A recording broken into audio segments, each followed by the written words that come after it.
What happens when a street gang targets a defunct precinct in the heart of a crime-filled neighborhood? Well, I'll tell you what happens. The cops and the criminals unite to save themselves in 1976's Assault on Precinct 13, Filmgazm bonus episode 11. I'm Connor Eyzaguirre. And I'm Austin Johnson. And this is Filmgazm.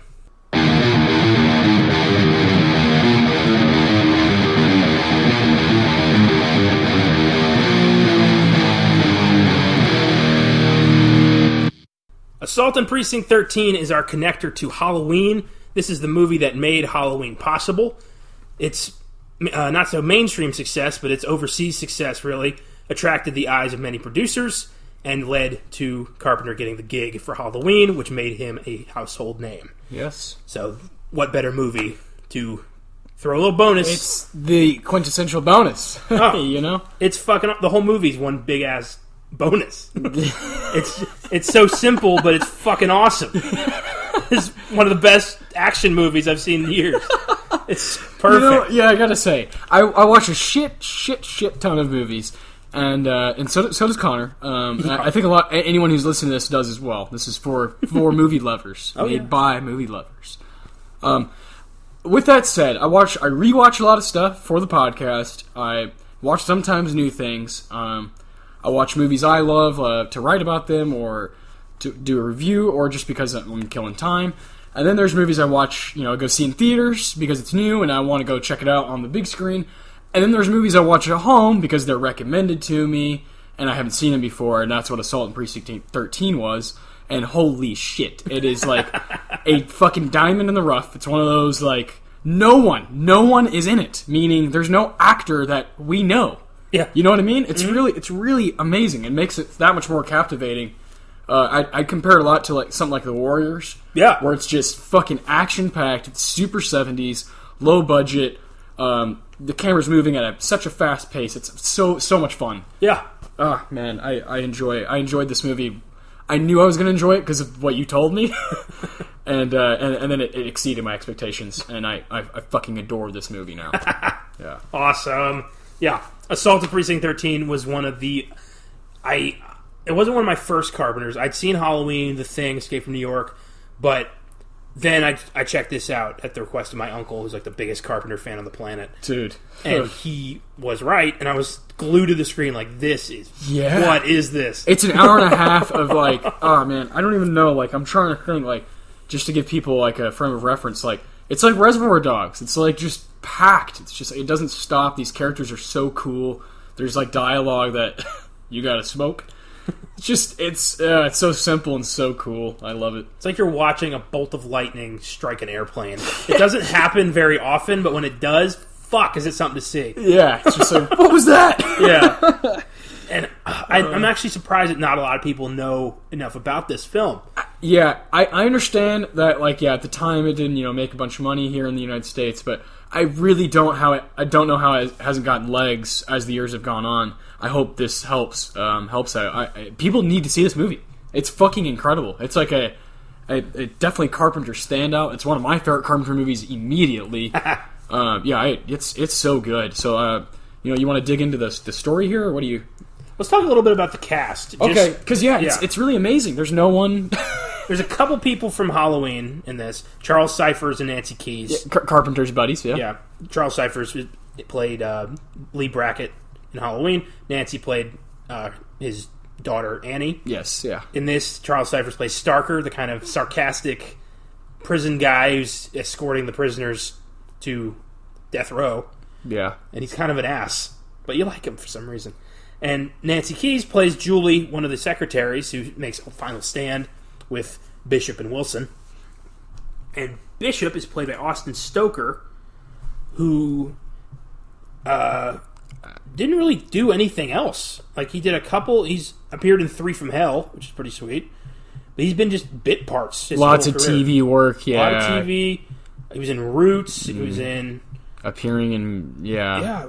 He was in the Planet of the Apes TV show, Airport 75, Battle for the Planet of the Apes. But yeah, this Assault on Precinct 13 is his standout. It's the thing he's most known for.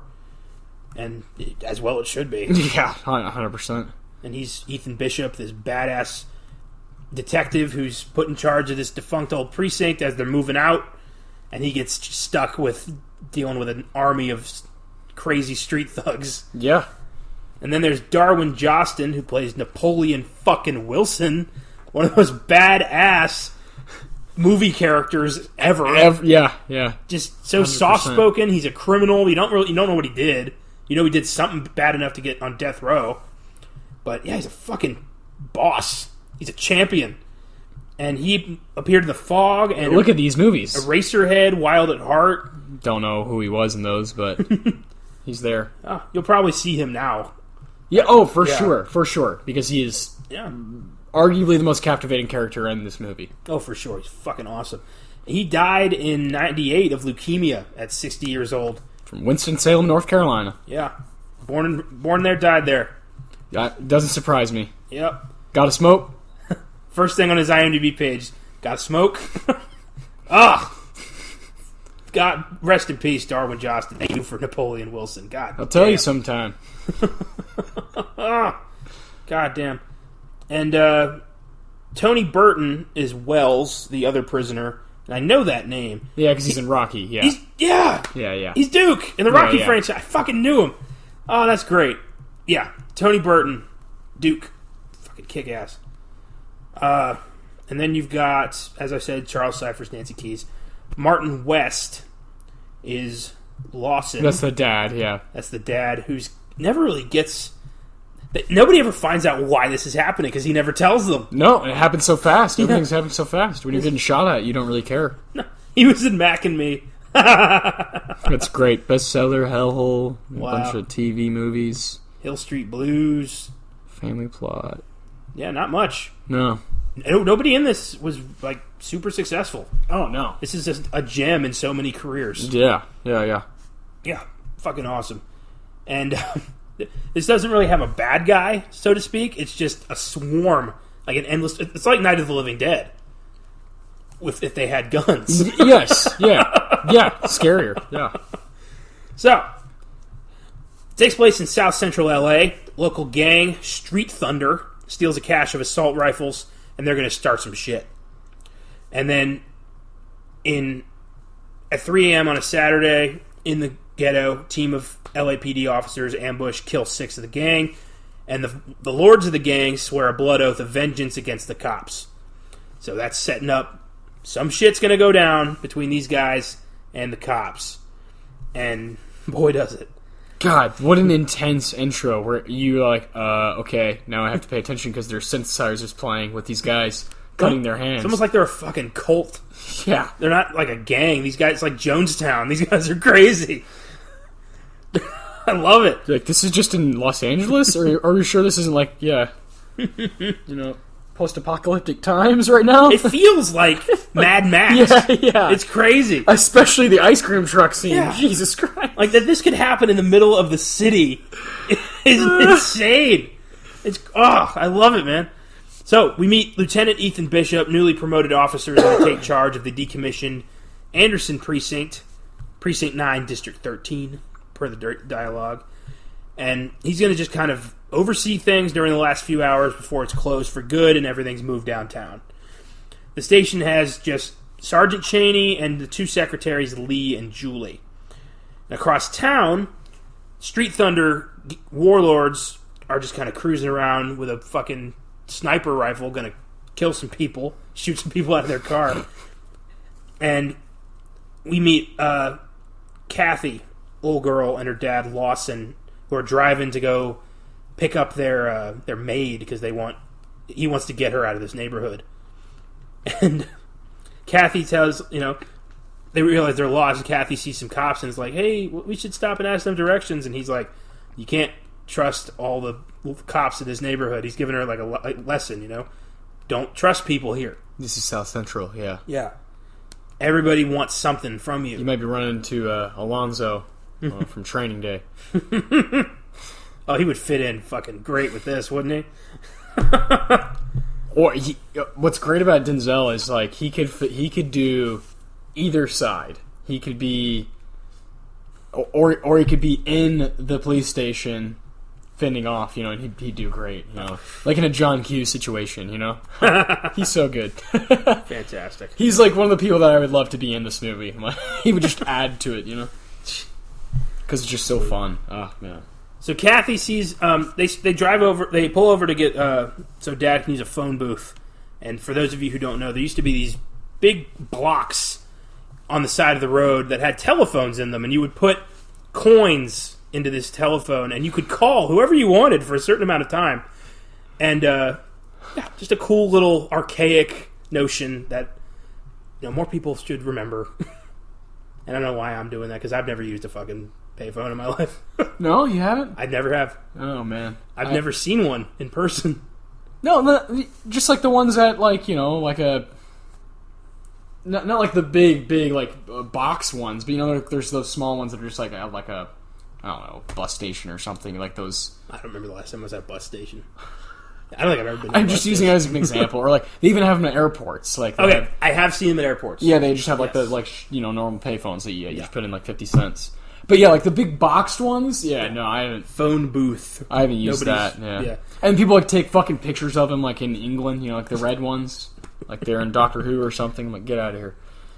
It's so silly that people have to take pictures of that. So while he's having his phone call, Dad's having his phone call, Kathy sees an ice cream truck and says, Daddy, can I get some ice cream? He's like, yeah, sure, here's some change.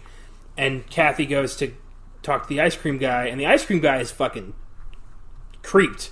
Paranoid, He sees the guys driving up and down the street looking for someone to shoot, and he thinks it's going to be him. This must be a really rough part of Sus, because he is just looking at that car like it is Satan. Yeah. He's like, oh my god. Like, oh, and it's turning around. And like he has no real reason to like think that this particular car yet is like going to cause him a lot of harm. I don't know. He's freaked out.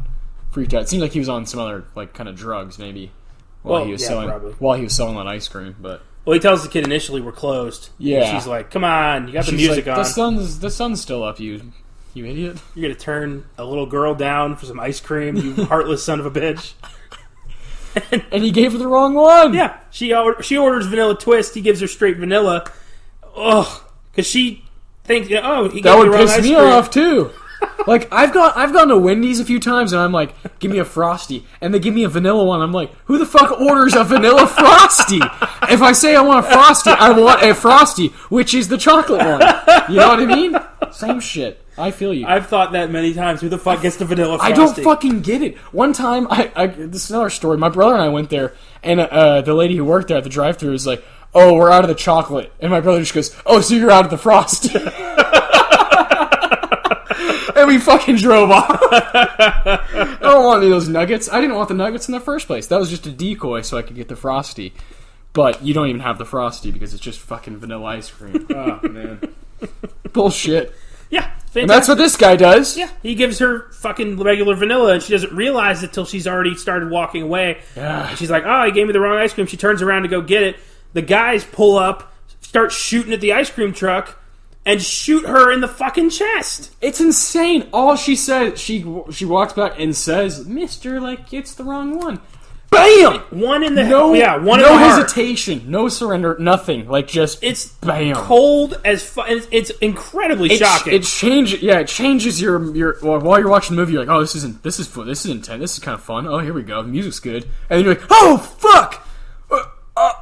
And you kind of become speechless, and then the movie doesn't stop. No, and it holds you right there, and that's like this movie is one big ass domino effect, and it starts with the little girl. I agree, and you did not see that in films in the mid '70s. No, mainstream films like little kids getting shot to death. No. Well, that's probably why it didn't didn't do so hot. Yeah, that was a big part of it. Yeah, funny how overseas people were like, "This is awesome." Yeah, oh yeah. Yeah, Europeans really is crazy. Oh, and of course, Lawson, the dad reacts like, oh my god, fucking immediately because the ice cream man's like, gun under the dash, like as he's dying, and that's his last fucking breath. Dude, Dad has just a switch flipped. Dude. It is vengeance. It is blinders. Oh man, I like looked around after that happened, like in my room when I was watching this movie, because again it was the first time for me.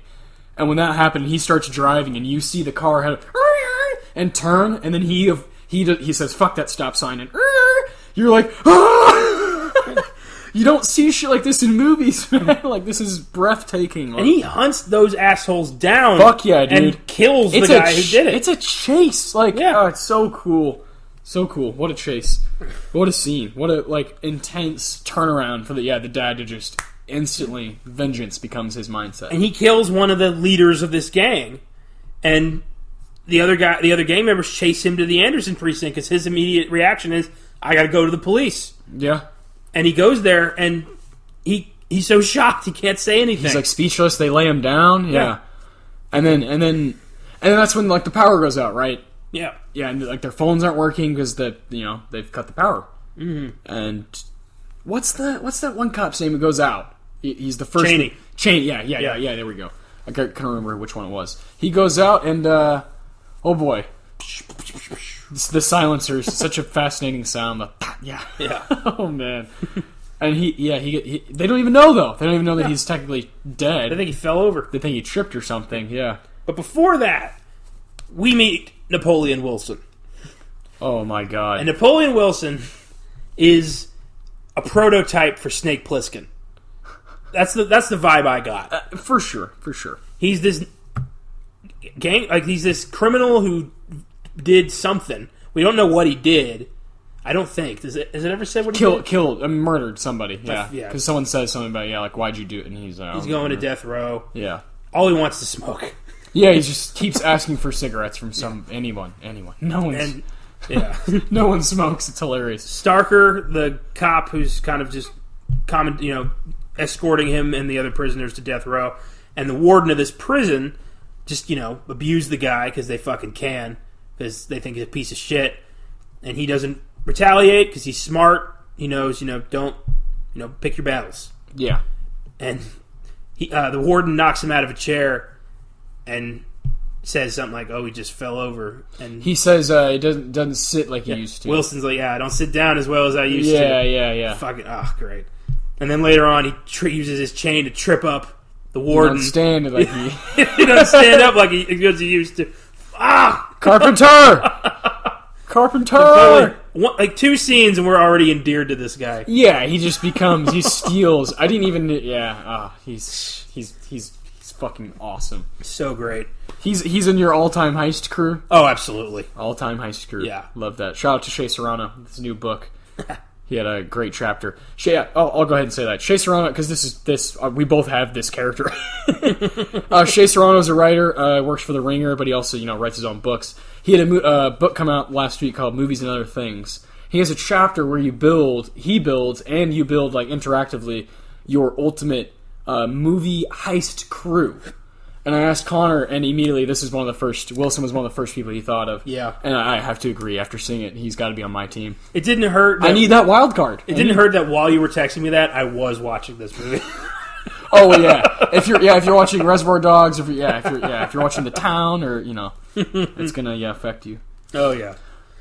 But yeah, I trust this. I would trust this guy to get the job done. Fuck yeah, dude. I mean, there's times where he's like using a shotgun, and he's just he's the sharpest shooter in the room. And he's got this weird sense of loyalty too. He's like a good dude. I get the feeling that like what happened was a bum rap. Maybe. Yeah, or defense maybe, because he says in the movie it's very apparent that he like respects women. Yeah. This character that Wilson's like, I'm not gonna like hurt a woman. I wouldn't do that. And I'm thinking that he was probably defending a woman. Probably like a Con Air situation. Yes, exactly. Killed some bastards over. They were like, trying to do something to a girl, and he's like, "Fuck them! I'm gonna murder them." But it's probably in a very, very brutal way. He's one of those guys who can kind of lash out. Yeah. But yeah, I agree with you. I think it's probably more of like, oh, but he was helping this girl. You know. Otherwise, he could have just taken the gun and got the fuck out of there. Yeah. But he could have killed all of them. I agree. I think maybe he was a former military man. He could, yeah. I think he definitely has this sense of like, if I'm in a moment, I'm in that moment, and I'm gonna stay here and make sure we get through it, and then we can move on. Yeah. Yeah. He has. I think he has the intentions of like, if we get through this, or when we get through this, then we'll talk about that. But we got some work to do first, because we got hundreds of gang members coming at us. Yeah. So Wilson and Wells and Caudell, prisoner who's sick, are put on this prison bus. They're going to be escorted to a new prison, And Starker decides to stop at a precinct to get medical attention for Caudell. And they stop at Anderson. And right as all this shit starts going down. And the prisoners are put into cells. The phone lines go dead. Starker starts to put the prisoners back on the bus. And that's when the gang shows up, opens fire, and kills half the fucking characters in the movie. Cheney, the bus driver, Caudell, Starker, and the 2 officers accompanying Starker are all shot to death. Yeah, more than half. Yeah. Crazy. Bishop unchains Wilson from Starker's body, saves Wilson, and puts him and Wells back in the cell. And that's when he's trying to come up with some kind of plan. Because Bishop, this is his first day as the new director of this precinct, and all hell has broken loose, and he doesn't know why. The gang cuts the power, and they start attacking the place second wave. And Bishop sends Lee, one of the secretaries, to go uncuff Wells and Wilson. They need the backup. They absolutely need that manpower. Yeah. And without question, Wilson grabs a gun and starts doing his part. I fucking love when Wilson finally gets involved, because you're like, that guy needs a gun. We need that smart ass. Get him a cigarette, get him a gun, let's fight. But he's holding the door down. He's like, I can't hold it much longer, and he says, give me a gun! And finally, he finds his way to one, and then it's fucking he throws him the shotgun, and dude, bah, bah, bah. And that's when Bishop looks at him like, holy shit, maybe I should have done that an hour ago. Jesus Christ. Dude, it's chilling. I love that character so much. And that's kind of like, he's been introduced, but this is his proper introduction, like, this guy's a badass. Okay, that's why he's in prison. I love the ongoing... He just, with no hesitation, grabs a shotgun, turns, and bah, bah. Can you imagine doing that great. All in one turn? Just what a legend. I love the ongoing recurring gag that everyone asks him, so why do you call yourself Napoleon Wilson? And he always says, I'll tell you sometime. Yeah. And you don't fucking ever find out. No. And I love that. Me too. That's a great trope. It's great. Crazy. So many genius things. Like, I just love how the simplicity of, as you're finding out, or you as the viewer, it's all coming to this place. It's coming to Anderson. But as you're finding out the other people, over the radio, what's the next closest precinct? Anderson. You're like, ha ha ha. Yeah, it's all just getting set up for this perfect little climax. Yeah, it's awesome. It's awesome. Fucking great. Julie, one of the secretaries, gets killed in the firefight, regrettably. And the gang, removes all the evidence of the fight. They drag the bodies away, and they park the cars in a normal fashion so it looks completely fine. That's great. It's brilliant. Genius. There's no, nobody's going to investigate this place if it looks like nothing's happening. So Bishop is hoping that someone heard the firefight. It's his only hope. But the neighborhood is so fucking empty that nobody would know where these gunshots came from. They would never be able to decide it's from the Anderson. So Wells is chosen to sneak out of the precinct through the sewer line and hotwire a car because Bishop doesn't know how to hotwire a car. And so he gets chosen. And all of his reactions like, fuck! Fuck! He knows he's going to die doing this. It reminds me of Craig Robinson in This Is the End when he gets sent down. He's because they're playing rock paper scissors. Shit! Oh goddamn! Oh, I love that. Yeah, but that'd be my reaction too. So fair is fair. Yeah. Wells sneaks out the sewer, hotwires a car, but there's a gang member in the back seat and he shoots him dead. Brilliant. Yeah. Brilliant. Right as he's like, ha ha ha. Right as he gets away, the guy just boom, right in the head. Oh, and we knew you were going to do that at some point, you dumbass. Yeah. Oh, man. 2 police officers responding to reports of gunfire, and I love that these guys are like, maybe it's coming from down there. It's like, there's nothing down there but the old precinct. Yeah. Weren't you like, fuck? Weren't you like, just go drive past it? Come on. Infuriated, man. And they find a dead body of a telephone repairman hanging from a pole. Decide to call for backup. So People are coming. But the good guys are running out of ammo. They don't have a lot of options left. So they decide to rally. I really like that. I don't think I've seen that in old movies where all of them say out loud how many bullets they have left. Yeah. I love it's realistic because this place was empty. Yes, yeah, exactly. There's really not a lot of ammo left. Yeah. And the two people who actually have worked there are secretaries, and they're like, we don't know where the ammunition is. Like, it's realistic. Whereas, like, most movies would just be like, unlimited. You wouldn't even think twice. It'd just be like, bah, bah, bah, bah, bah, automatic weapons. No, this is really, really raw. And they had to, like, be really precise with how they shot and how, when they shot. And I thought that was really cool. Yeah, absolutely. I think it makes it very effective, very, very realistic. Extremely. So they decide the basement's their best option. Yep. Wilson, Lee, and Bishop, they grab Lawson, the dad, who's catatonic still.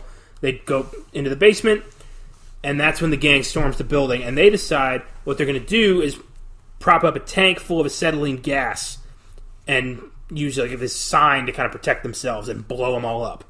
It's the only thing they've got. So they do that. They kill all the gang members in the basement. And the remaining gang members retreat as the cops arrive to secure the station. So backup is here. And the cops go into the basement. They find dozens of dead and burned gang members. And the only survivors are Bishop, Lay, Wilson, and Lawson. Lawson's wheeled out on a stretcher.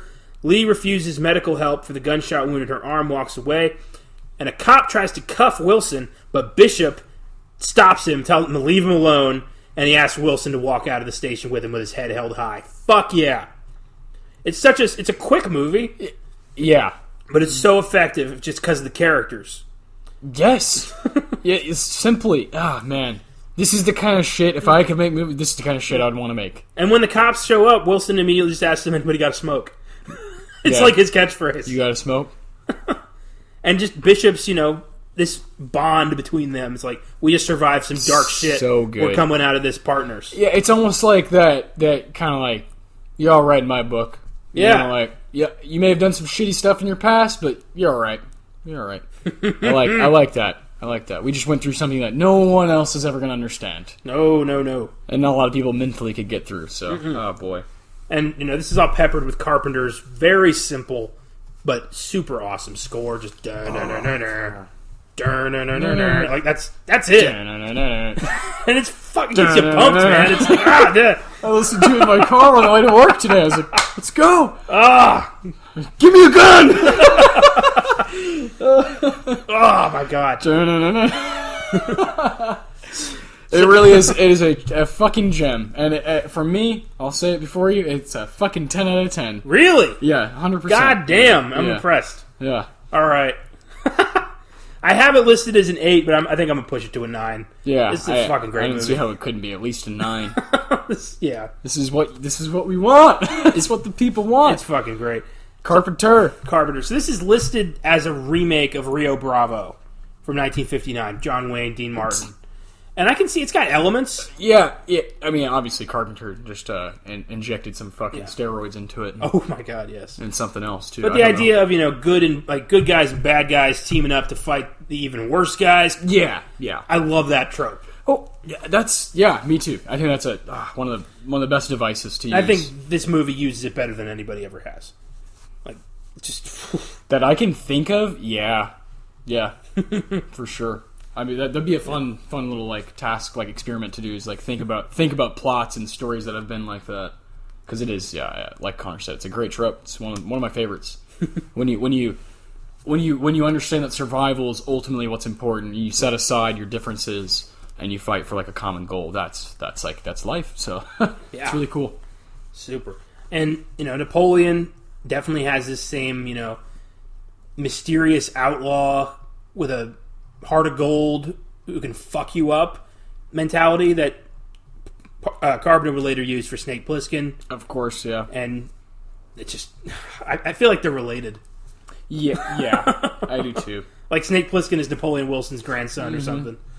Oh man, fucking great. He's even got the weird name. Like, why did they call you Snake? Snake. Yeah, I'll tell you sometime. I thought you were dead. I'll tell you sometime. Oh my god. No. So, regrettably, like a lot of Carpenter's work, this was remade in 2005 with Ethan Hawke, Lawrence Fishburne, and Gabriel Byrne, among others. Really should have been great with that cast.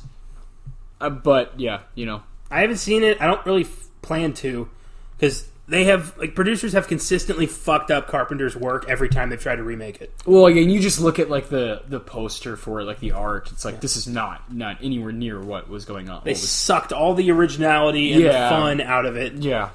Made it this, you know, weak-ass cop action flick. It belongs in the 70s. It belongs in the 70s. That's for sure.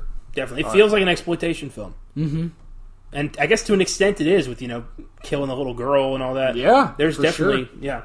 For sure. There's a lot there, and it's something that I think everybody must see. Absolutely. Horror fan or not, this is one of those bonuses we chose because we wanted to stretch our wings, and we hope you guys go check it out. Assault on Precinct 13. Fantastic movie. For fucking sure, man. Just to point it out, IMDb score of 7.4. Rotten Tomatoes score of 98%. That's what I'm talking about. See? They know. They know what's going on.